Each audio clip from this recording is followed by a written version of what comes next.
Welcome everybody. Up a little bit. So maybe you would just like to introduce yourself quickly and say a few things about who are you?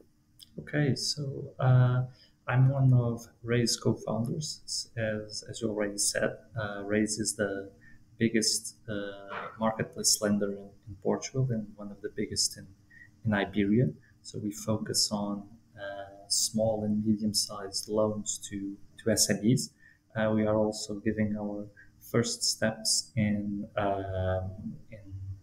lending to private individuals, and we are also starting some nice stuff in the insurtech business. So quite dynamic times at RAIZE. I'm also professor in Nova SBE, finance professor, and that's basically it as an introduction. Nice, very nice. So RAIZE is your first company, right?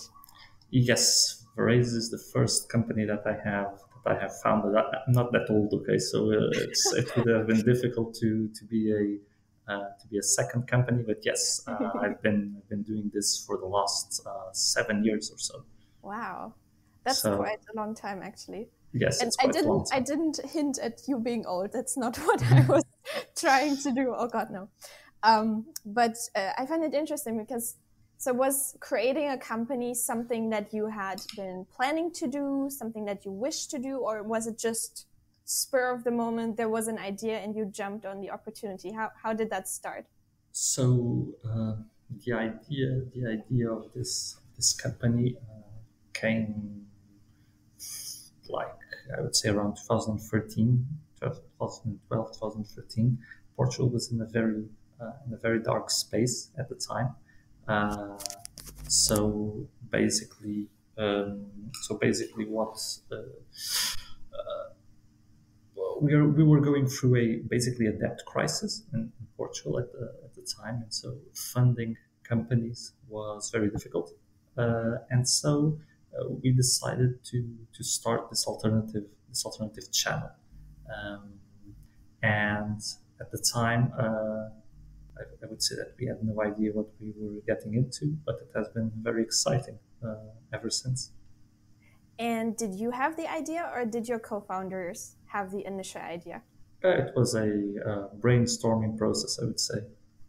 Okay, very interesting. And so I understand it was more a spur of the moment. There was an opportunity and Yes, you it was. took There it. was an opportunity, and we actually took it.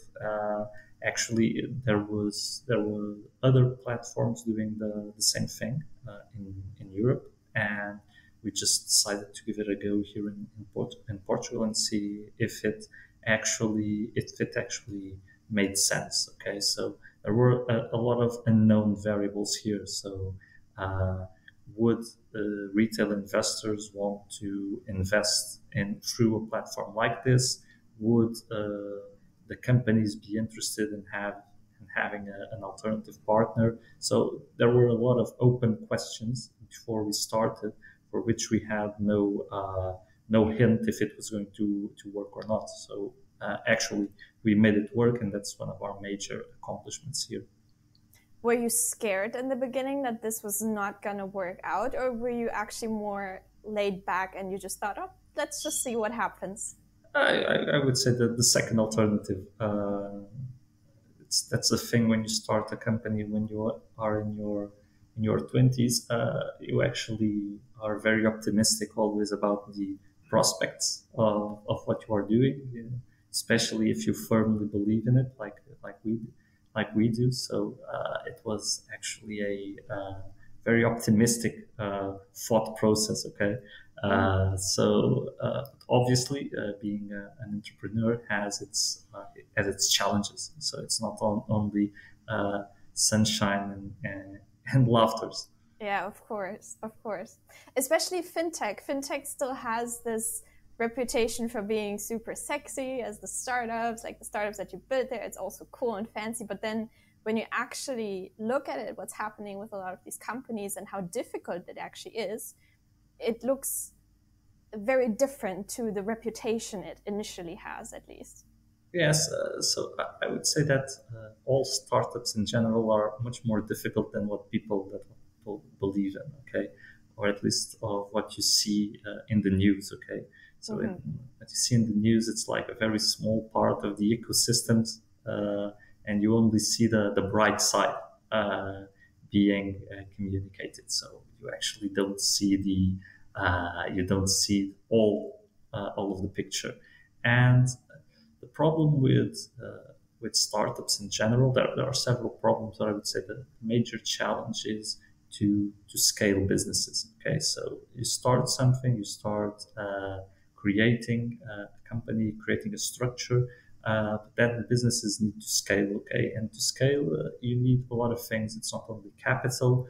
You need to have a working, a functional business model. So there are a lot of things that you need to check, a lot of boxes to check, so that a startup becomes a regular company. And most of the times, it requires a huge amount of time. Okay, so it's not something that you can just throw money at.